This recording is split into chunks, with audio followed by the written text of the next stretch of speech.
You are listening to Visionaries Wrestling Network, providing your perfect podcast experience.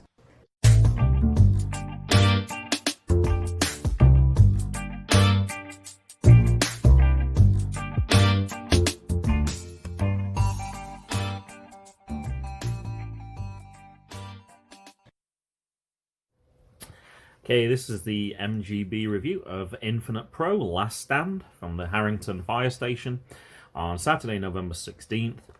Now, normally I'd say doors open. I have no idea what time doors open for this one. We looked on the poster, couldn't find it. I had no idea. I knew the bell time was 7, or at least I thought it was 7. Eventually when we got there, I thought it possibly was 6. I figured like an hour before or something like that. And when we got there, they actually said bell time was 6:30. We were like, whoa, okay, I'm glad we got here. I still have no idea what time it was. Anyway, we got there about 6:15, and eventually it started at 7. They actually had a pre-show match as well. They don't advertise that, but when Jackson and I went to that first one, they had a pre-match as well. Now, actually, for this one, with it being in Delaware, this was your first time at Infinite Pro. We actually did quite a bit of stuff on the way there. Do you want to talk about any of the stuff on the way there at all? So we played disc golf.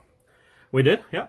We played disc golf at Killen's Pond State Park. It was about 10 minutes away from Harrington. And I noticed a few things. We saw they had camping. Remember we saw we had camping there? And I was like, that's kind of weird because it's like November time. I was like, that's kind of cold. I actually found later, the park also features a nature center, year-round campgrounds. Like, Mike. I guess I always think of campgrounds as just literally tents. I guess it could be like an RV. So I guess that would be a little different. It also has a water park that's open during the summer months. And it says it was previously, Killen Pond State Park on the Murder Kill River. Whoa, that's an interesting name. Murder Kill. That doesn't sound good at all. I'm going to guess there's a reason behind that name. Was previously the site of a mill pond and the location of several Native American hunting camps and homes. The mill pond was built in the late 18th century, and the state park was open to the public in 1965. Anything else on the way there? We tried to go for a walk. We kind of did a little bit. We tried to find that boardwalk. It was on Kent Island. And it's actually the largest island in the Chesapeake Bay, it said. I had no idea of that at all. To the east, a narrow channel known as the Kent Narrows barely separates the island from the Delmarva Peninsula. We've been on that side before because there's the Delmarva Shorebirds. That's one of the MILB teams, the minor league baseball teams. And on the other side, the island is separated from Sandy Point, an area near Annapolis, by roughly 4 miles. Only 4 miles wide, the main waterway of the bay is at its narrowest point at this place and is spanned here by the Chesapeake Bay Bridge. I felt really dumb for not even really figuring out. That's obviously why the bridge is there, because it's the narrowest point. So I did something like that, because when I went to the gym, I was looking out on the horizon, and then Mom said that was Maryland, and I didn't believe her. Yeah, you can, yeah. Yeah. It's not that far away. But obviously you're going to build the bridge. It's a long bridge as it is anyway. I think it's 4.2 miles, because I think it spans obviously a little bit further as well to make sure it gets across. But yeah, I guess that makes sense that that's the only place. If it was even further, it would be even more difficult to... I think we also found, when we went there, we went to the Chesapeake Heritage and Visitor Center, and they actually talked about the 2 different bridges. I think one, it said, was like the 50s, and one was the 70s. They built a second one because it was even... I guess there was so much traffic on there that they... And now you just... Yeah, one direction, east is one bridge, and then west is the other bridge. I don't know which is which. I've only been on one bridge, on one of the bridges. We actually got to go on the other one on the way back. Yeah. Normally they've been closing one bridge for construction, and then they just make it one single lane at night time. And actually for the first time we actually got to go on both sides on the way back. I thought it was the same one. No, we went on the right-hand side. Oh. Before they've been diverting traffic across, and last time on my GPS it says you're going the wrong way. Because and most of the day you would be going the wrong way, but at night time they'd been switching the traffic across. But we did get to go on both. Yeah, the Heritage Center was kind of interesting. There was a boardwalk there, which we talked about, and we climbed a tower. It was really cold though. You climbed up like 2 floors. You got a good view of everything in that area, but yeah, it was particularly cold. It wasn't so cold when we were playing disc golf, but I guess that's probably because we were walking around. We had dinner, and then we headed there to the wrestling. So, before we even started, we're getting there 6:15. We were hoping to see somebody. We did actually get to see a wrestler before the pre-match happened. So, who did we get to see then before the pre-match? Myron Reed. We got to see Myron Reed. I was really excited about seeing him. So, how do you know Myron Reed? I'd seen him on MLW. Mm-hmm. Yeah, we'd seen him on MLW. I'd seen him also on Power Slam TV. And, unfortunately, though, Okay. Oh yeah, he didn't have 8x10. You didn't have an 8x10, so... We got a card instead. Mm-hmm. And he autographed it. Yeah, he did. And he was really cool. We got some pictures with him as well. That came out really good. We got one. I don't know. It's really weird. Like, the front is super focused, and the background is, like, super unfocused. And when you put those two together, it looks like a really cool picture. And, yeah, I saw what I thought was Paragon sitting next to him. And I said, oh, we'll get your card as well, and we can sign it. It wasn't Paragon. It was just somebody. He did look like Paragon a little bit. Like, when they're not dressed in their wrestling attire, you can look, obviously, slightly different. Even Myron said it looked like him, though. So I don't feel quite so bad about that. Myron, what a cool guy. He ran to the back to see if he could find Paragon. And he's like, oh, he's not there right now. And I said, that's fine. We'll come back later, and we'll get that. And we'll probably talk about that more at intermission. Now, also, while we're waiting, I actually realised something as well. When you go to the wrestling events, they often play music, right?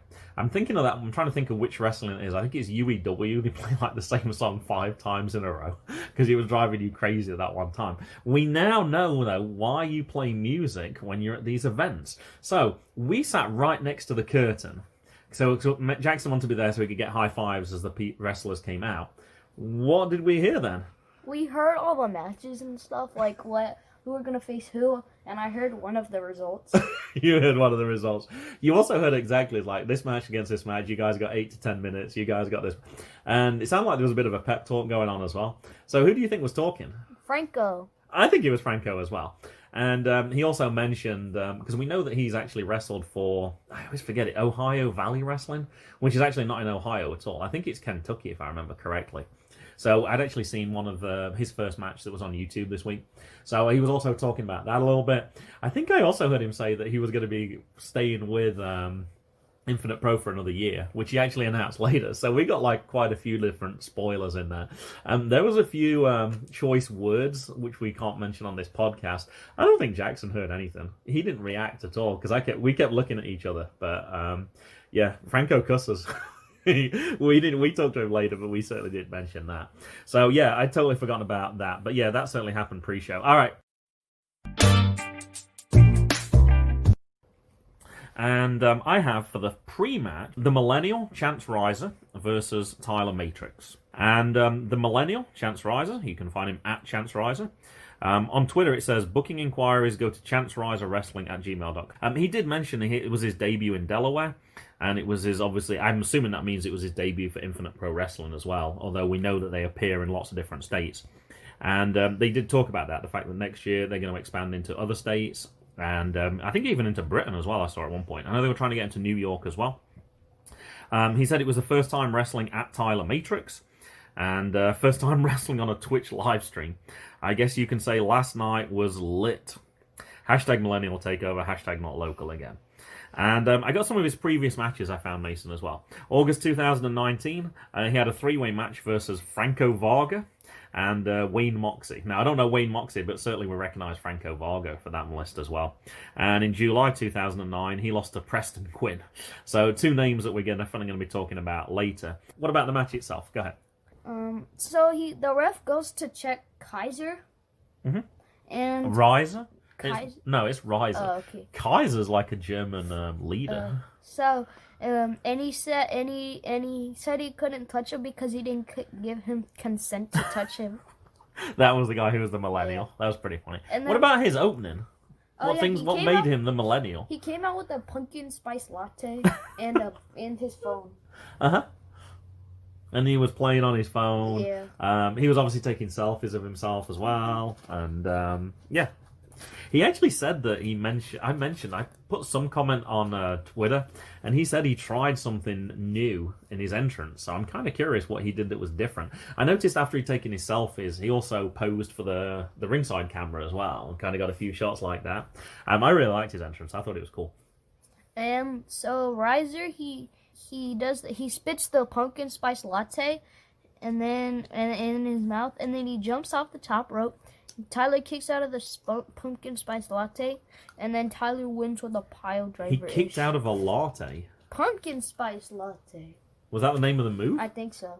You know a pumpkin spice latte is a drink, right? I know. He kicked out of a He drink? yelled pumpkin spice. Oh, he yelled pumpkin spice. Oh. That's how he figured out the... Oh, never mind. Okay. Now, I actually took some notes on my phone, and I'd forgotten about this. And I should have transferred them across my laptop, so I can't look at them now. I remember one more thing. When he jumped from the top rope, like, no, you know they normally do the elbow or whatever? He did a dab.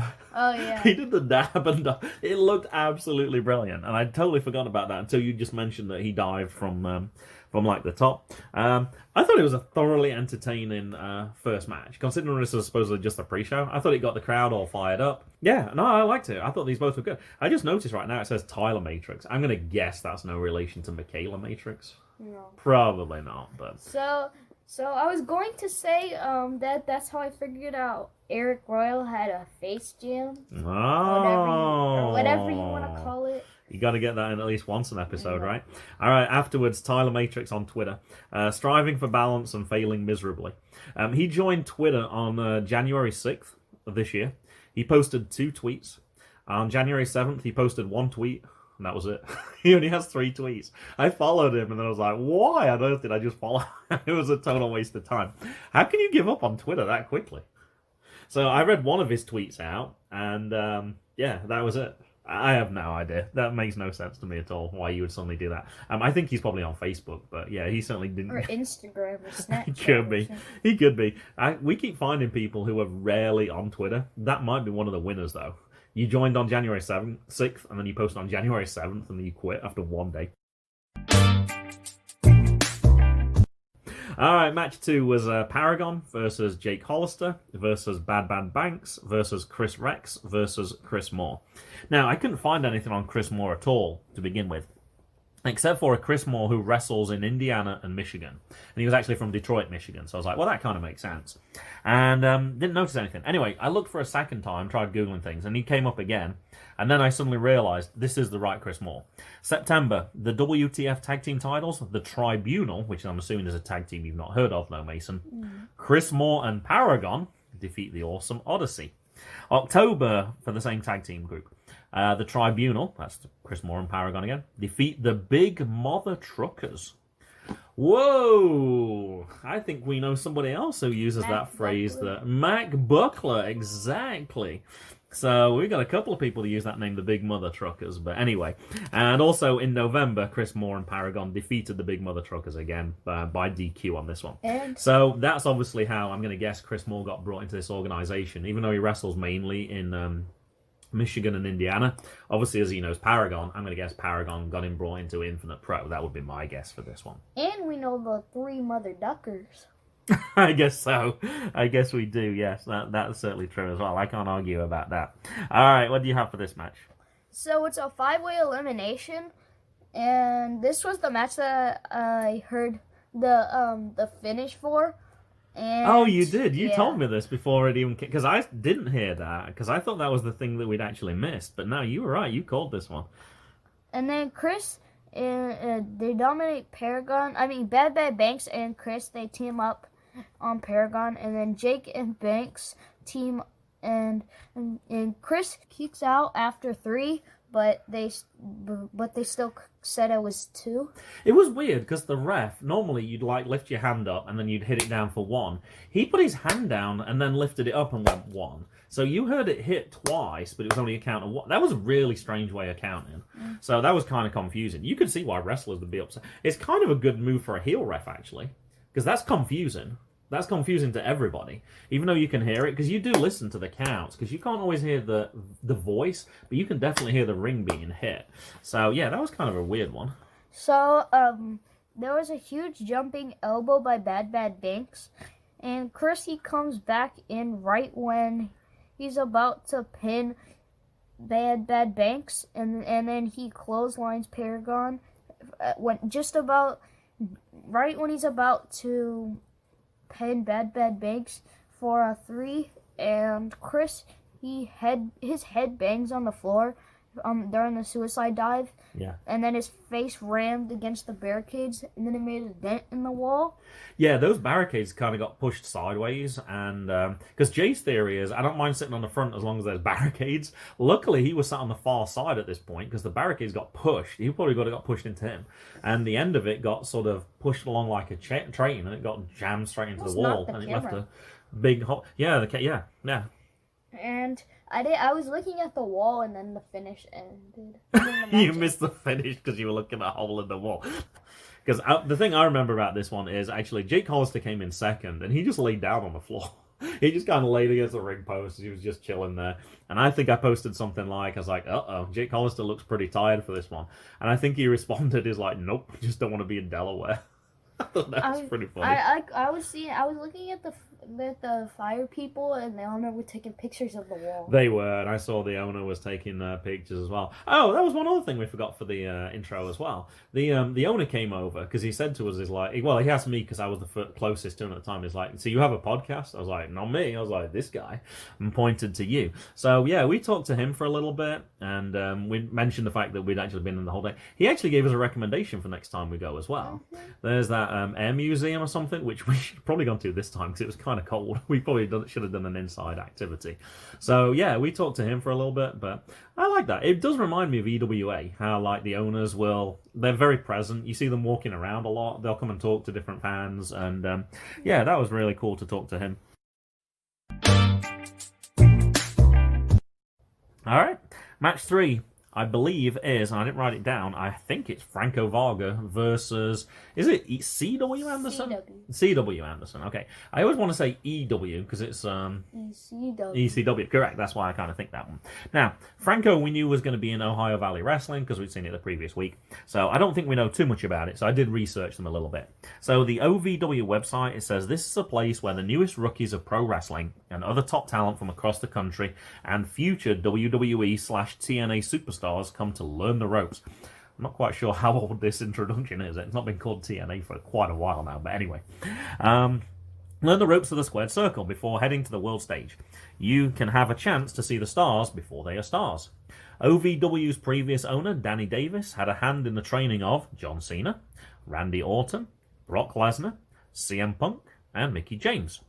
OVW is excited that the stars training here have an opportunity to be featured on OVW TV and live events, making this the only full-time training facility in the country, also providing a weekly broadcast TV.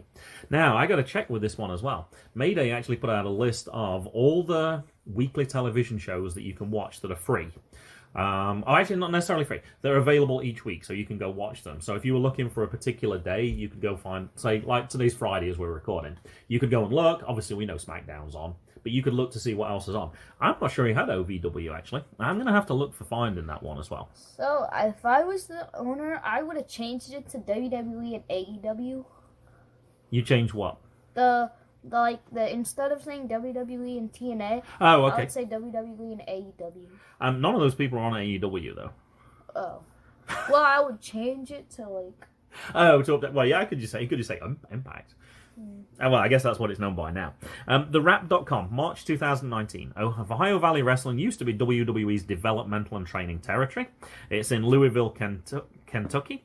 So it's not Ohio at all, which kind of confused me initially, although I know that they're kind of close to each other. Ohio Valley Wrestling will once again serve as the minor league system for Impact Wrestling, feeding talent to the larger company. So that's why they mention those big names, because it used to be associated with WWE. Now it's associated more with Impact Wrestling. I guess I didn't realize that. Now, you know, the one for WWE is obviously the NXT Training Center. So that's the one that Impact uses. So I didn't actually know about that. I wonder. We are excited to grow our outreach and partnership with promotions worldwide, said Impact Wrestling EVP Scott D'Amore. It's great to work with Al Snow and the team at OVW, which has a long history of developing great talent. Christopher Wright, that's CW, is an American professional wrestler, better known by his ring name CW Anderson. He is best known for his appearance in ECW from 1999 to 2001. And I did notice on Twitter for November 15th, this is pretty much, I think this was the day of the event or the day before, one of my favourite opponents, Super Crazy. Huh. He came up in the previous podcast for some reason. I know he used to follow me on Twitter. And it was because it had something to do. I forgot the guy's name, but he had skulls on his trunks. And then he wrestled in WWE. And then Super Crazy was the main event of one of them. Yeah. All right. Talk us through this match then, Mason. The ref is the president of DCW. It is. What's his name? Craig something? Yeah. I can't remember his last name. It was a really long name. But yeah, no, that was a good call. I had not noticed that when you'd said that. And it's a street fight. And people are taking pictures of the dent in the wall. And Franco brings... Please tell me you missed the end of this match because of that again. That would be hilarious. Franco brings in the chair the ref brought in before of the event. Okay, you didn't even talk about this. So this was something that should have got mentioned earlier. So go on, give the full story, because that doesn't mean anything right now. So in the Dustin Tarr Dante Bishop match, after that match, they put the chair under the ring. And then they went live. Yeah, spoiler alert. They should have done that before the fans actually got there, I thought. But yeah, you knew exactly that was going to be used in that match. Yeah. You don't have C.W. Anderson there and then not use a chair. Franco gets hit with the chair lots of times, and then there's a drop pole hold to CW into the chair, and Franco doesn't get in. He doesn't get into the real pin position, and then he does it after 3. So who won? Franco. Oh, okay. I wasn't sure from that one. He pins him, but then after the ref counted 3, then he hooks the leg. Okay. I'm trying to remember. Was there some unprotected chair shots in this match? Perhaps not to the head, though, I don't think. Yes, there was unprotected. There was one to the head? No, not to the head. Okay, that's what I thought. But it did, being that close to them, man, you can hear the sound. It feels absolutely brutal. And I know they wedged the chair into the ring at a couple of points as well. And I know Franco got sort of caught out by that a little bit, like the reverse moves, and then slammed him into it. Alright, that took us into the intermission. So, at the intermission, we did go back to see Paragon. He was there this time, and yeah, he didn't have any 8x10s either. So you guys have got, actually, you got 2 cards. We were going to buy, he said the cards were there, and he said, well, you can get like 2 for whatever it was. So we got 2 cards and a little sticker. I just realized, I don't know where that sticker went, actually. It might still be in my wallet. So you and Jackson both got one. He autographed. We took pictures with him as well. And what else? We got a picture with Kris, and then we talked to Benjamin. I realized, I don't think I posted pictures with Paragon, actually. I hope I didn't accidentally delete them. I just suddenly realized I posted pictures with Myron, and I posted pictures with Kris as well. I'm not sure I posted pictures with Paragon. I don't know. I'll have to go back and look. And we talked to Benjamin. We did. We talked to Benjamin. Actually, we talked to Franco as well. I was trying to get a shirt for Jay, and unfortunately the smallest size they had was adult medium, which is way, way too big for him. So we didn't get that. And he told us about Ohio Valley a little bit. And yeah, I think that we got bands.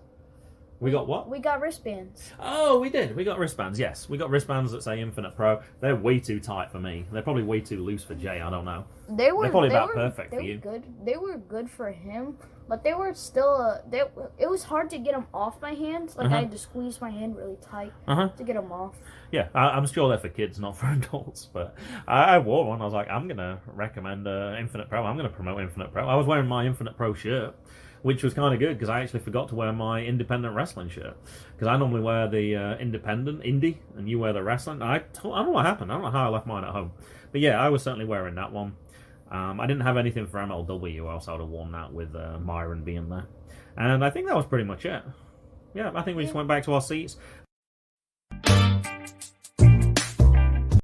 And then match 4 was, and I don't have this written down either, so I'm hoping you got it. I know it's Angel Sinclair, who is one of the Platinum Honeys, versus, actually, is it Salina Rose? I think it's Salina Rose. Now, I was looking up this one. Move over WWE, these, I don't know if we can say this word, these indie wrestlers. Can we get away with that, Mason? No. Alright, I gotta remove part of that then. Alright, so I'll bleep a little bit then. Taking over NYC, and this was by Hannah Frischberg for the New York Post, November 8, 2019. This is Outlaw Wrestling. I was kind of interested in this one. In the final round of the evening, 3-time WWE Women's Champion Melina Perez faced off against pro wrestler Willow Nightingale. We saw Melina at MCW. 5 years ago, there were no women's shows, said Joey Torres, a Coney Island native of the local wrestling scene. In addition to more ladies, he believes a big reason the indie scene is flourishing is because fans crave a more intimate experience that they can't get on TV and in stadiums. Oh, sorry, they can get a more intimate experience than they can get on TV and in stadiums. We want to be compelled, and indie wrestling is compelling us because it's so small. Many wrestlers feel the same way. I love small venues, Perez tells the Post. And I was like, wow, that's it. That's exactly why we like going to indie wrestling. That's exactly the reason there. Now, the reason I actually mention this, because this has nothing to do with this match so far at all. Some of the matches that have been on there, Mason, on the YouTube page, Kris Statlander versus Rich Swann. I definitely want to see that. Orange Cassidy versus Bull James. I'd like to see that as well. I don't know who that is. I don't know who Bull James is, but I haven't seen the Orange Cassidy match, so I want to see that anyway. I thought I'd seen most of Orange Cassidy's matches. And the main reason I'm doing this, Platinum Honeys versus Vanity and Tina San Antonio with special guest ref Melina. So that was actually from, I believe, September. So the Platinum Honeys were wrestling there. That's how I found out about it, and obviously that linked in with Angel Sinclair. So what we should have said was BA, like the talking with Taker or talking about Taker said. Nah, that's fine. I can do that. So now when we edit that part out, it'll actually make sense. I can just leave a little gap there and that'll suddenly explain what's going on. So, Stinky Face from Angel Sinclair, and then Angel, she argues with the ref, and then Rose's hair gets pulled and then plants her, and then the ref has the slowest count ever, and then Angel won with a slam. Yeah, that wasn't good. I was actually really impressed with Salina Rose in this one as well. Like, I didn't know who she was. I hadn't seen her before. But I thought she gave a really good match for this one. Angel Sinclair, you didn't actually know that the Platinum Honeys wrestled. I guess I'd forgotten. I've been watching them on Uncharted Territory, which I'm finally getting right now as well. And yeah, I knew they'd been wrestling. And the other Platinum Honey had actually wrestled in Fredericksburg as well, or was supposed to have wrestled in Fredericksburg a few weeks ago. What's good, MGB podcast? This is your boy Benjamin Banks. This is Diamond Victor Griff. And together we are the Golden Pinky Society. All right, match 5, I'm hoping then, Mason, is the Golden Pinky Society versus the Gymnasty Boys. So Golden Pinky Society are the champions, and when Jackson and I first went, that was when they actually won their championship. Versus the Gymnasty Boys. Now, we talked about the Gymnasty Boys on Nova Pro Review, and we talked more about Timmy Lou Retton, so I actually picked up the other Gymnasty Boy for this one, Mike White. So, April 2019, Black Label Pro Battle Royal at WrestleMania weekend, Alicat won. I forgot he was in that match. Oh. I don't even remember. I did not remember him being in that one at all. But I was actually there with Matt. Yeah, there was like 20 people in the ring, so I guess it's not surprising I didn't remember every one of the 20 who was actually in that.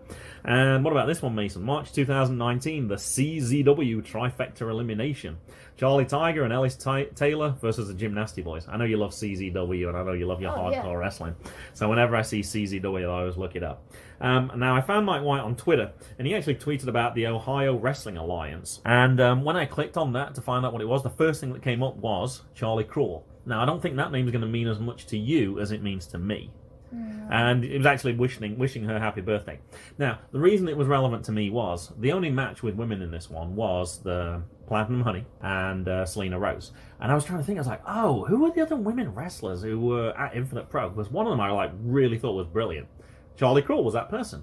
She has I think she has red hair, or I think she did when I saw her. I was really impressed by her, and she wasn't actually at this event. So I thought that was funny that one actually came out. All right, take it away, Mason. So, Mike, he screams very loud, and they have an adult starting, there's an adult starting a chant, slap his S word, and then 3 kids next to him start saying it too, and then Benjamin Banks, he does a shoulder tackle off the top rope, and Timmy does a cartwheel into the Ric Flair flop, and then Mike, he broke up the count for the money shuffle, and Golden Pinky wins with the Moonlight Hour. I really enjoyed this match. I thought this was really good. We had different points on this when we thought who was going to win. Golden Pinky Society were really dominant at the start because you were like, uh-oh, Gymnasty Boys are going to win. And then the Gymnasty Boys had a spell when they were kind of dominant, and it kind of flip-flopped back and forth. It wasn't obvious who was actually going to win this one. I really enjoyed this one. I like seeing Golden Pinky Society. They get better and better each time we see them. And Gymnasty Boys is a big tag team as well. So I thought they put on a great show, and I thought they really helped put over the Golden Pinky Society as well. They definitely played their role in this one. And the last match. That's the thing that shocks me about this one. There was only 6 matches. Well, And, one pre-show and 5 main card matches. There's going to be 4 matches on War Games. I guess so, but that's obviously a much longer event. That's like having, like, if you have a Royal Rumble and say there's just one Royal Rumble. That goes on for like an hour or whatever. But this was just regular. Time absolutely flew by, and it was still over. It was over the projected time as well. So there was actually over 2 hours of wrestling. So the main event was Myron Reed versus the champion Preston Quinn, who we talked about earlier. All right, as we haven't talked about Myron before because it was our first time seeing him, I did want to look up a little bit more. Darren Paltrowitz on Sportskeeda interviewed him, and he said, "I started when I was 18, December 2015. I trained for maybe 3-4 months. Then I was managing and stuff and had my first match. I wasn't getting enough training, so I went to OVW." Oh, Ohio Valley Wrestling. All comes back in one set. So that made me think. I was like, oh, is there kind of a connection there? Because Franco, and I was like, no, that's totally different time frame. Franco's only just joined. He's obviously left quite a while ago. But I thought it was interesting that came up again twice in one episode. I was like, I need more. I learned a lot from Rip, and then it was IWA and Michael Elgin and Sammy Callahan and the Kris brothers. Well, Kris brothers, you had to face Dave Kris in fantasy football, all right, Mason? How did that go? I lost. You did, even though you were talking a lot of trash. Well, I tried to learn from as many people as I could. Now, Myron Reed is also on AAW Pro as well. So these are some of the matches he's had, Mason. Because we talked about before how like there's a lot of companies in Chicago. And I couldn't remember AAW. I think I'd seen a couple of their matches. I need to get back into AAW, clearly. His matches in 2019. He's faced Josh Alexander, Trey Miguel, Ray Phoenix, Kurt Stallion, TJP, Desmond Xavier, Ortiz and Santana, and DJZ. Wow, that's some big names on that card right now. The next AEW event is on December 28th, and we're not that far away from it. We're like 5 hours. If I can find another couple of events at the same time, or if I can find an NBA game or an NHL game, I think Chicago might be on the cards for us this winter break. We have seen a lot of those people that you said. We have, yeah, we certainly have. Josh Alexander, we saw this on the Trey Miguel, we did. Ray Phoenix, I haven't seen Yeah, yet. we have. At AEW. He was up there? Yeah. He was part of the Lucha Brothers, right? Yeah. Yeah, he was there. He was? Yeah. Wow, I don't even remember that. Oh, okay. I did not remember that at all. Santana. We have seen all the other ones then. Yeah, definitely. Yeah. Wow, sure. I did not remember that part at all. Wow. Also included on that roster as well, just to give you some of the other big names on that. Darby Allin. I'm bringing that one first because I'm really impressed by Darby Allin. I saw him on a commercial. Oh, you did? Yeah, For I what? was at the gym. And then it said AEW, Chris Jericho versus Darby Allin. Yeah, no, I really like Darby Allin. He's probably the person who's impressed me the most of people I didn't really know. Eddie Kingston, Fatu, because we know him from MLW. Josh Briggs, Kimberly, Kylie Ray, LAX, MJF, Sammy Callahan, Sue Young. Man, that card, that roster's loaded. And I only picked out the people who we hadn't mentioned earlier, who Myron Reed had already faced, so... Wow, that's definitely an organization that if we can't get out there, Mason, I would definitely like to watch. I'm not sure what subscription services they're on, but I think for $8, if we could watch 2 of their matches, I think that would be pretty good value, actually. It's like perhaps on like a snow day, like if we can't get out or something, that might be something I'd be interested in watching. Perhaps that might be a little future review for us if we can't get out somewhere. Now, all right, go ahead, talk to us about this last match then.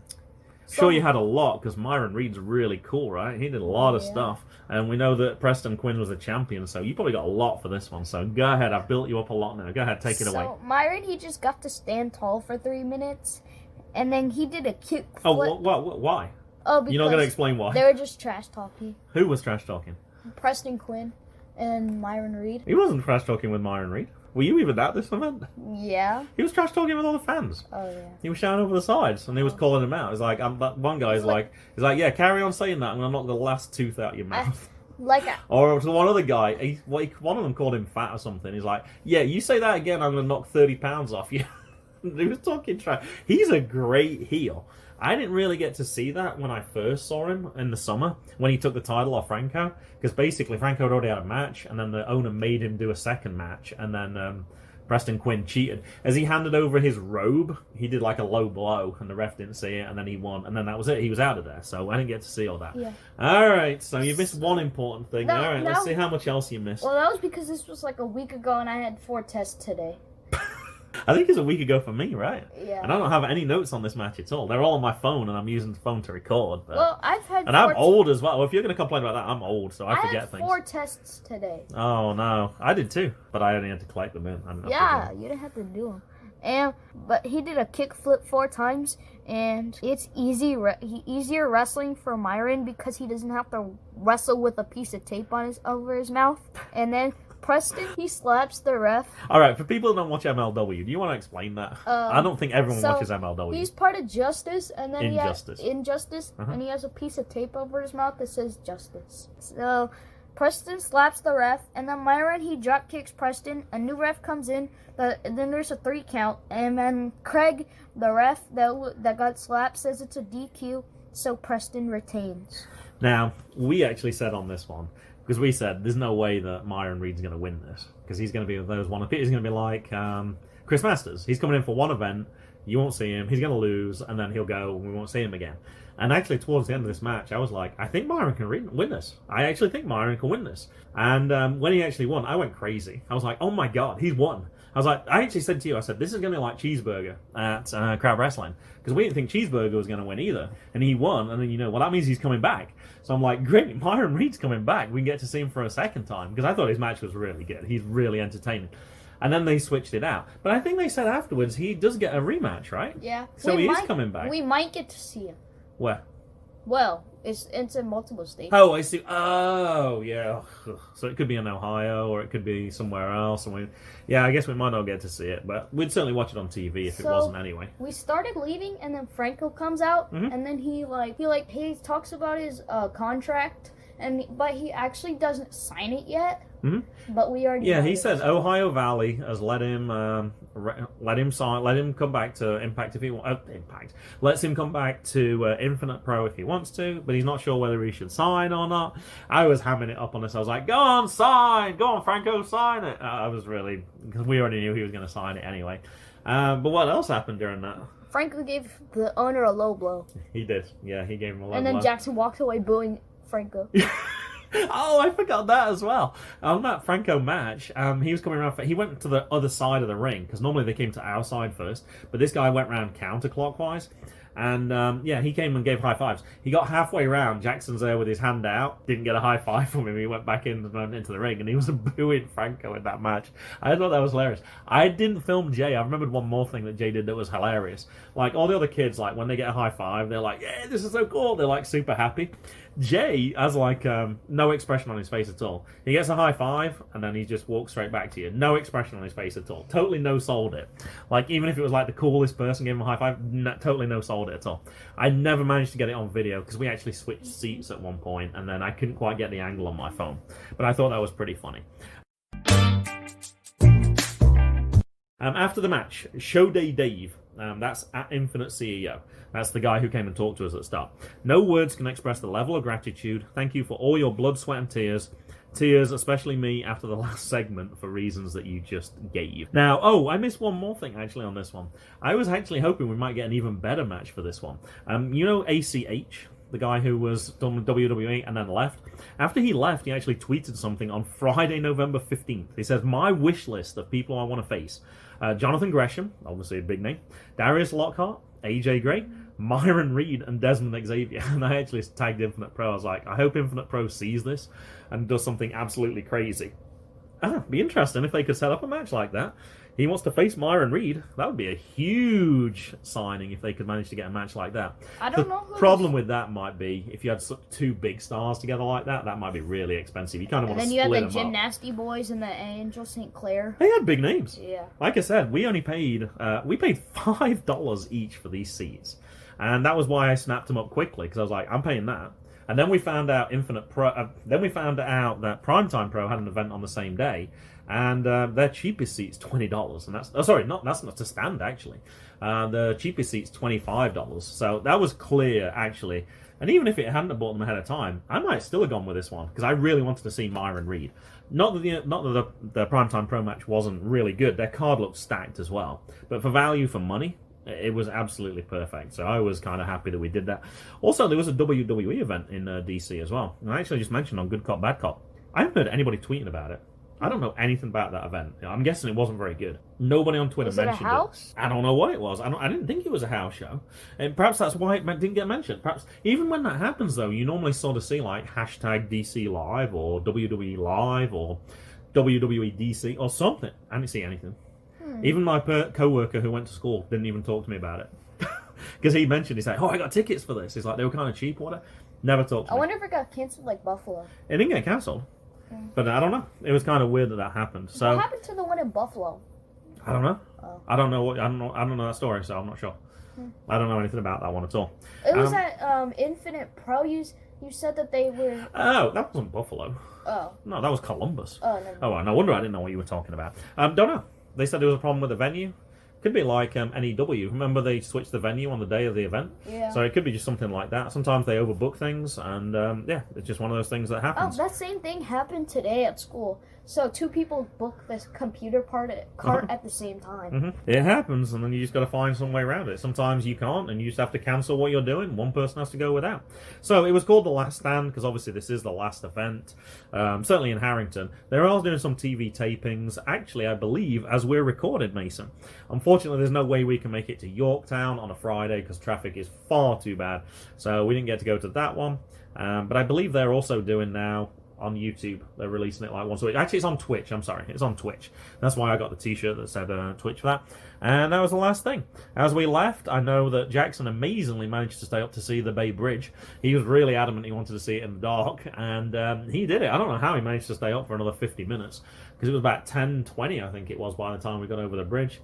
And I think that was pretty much it. I don't think there's anything else to talk about in terms of after the match or the ride home. I think that's pretty much it. Yeah. Done. Boom. It's goodbye from me. And it's goodbye to me. And it's goodbye from them. Goodbye.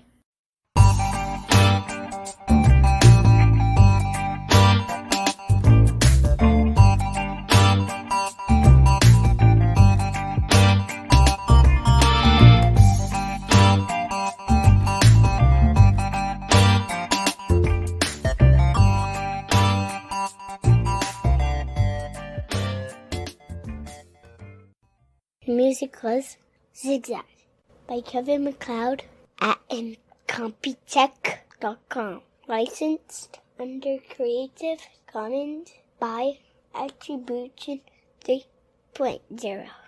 http://creativecommons.org/licenses/by/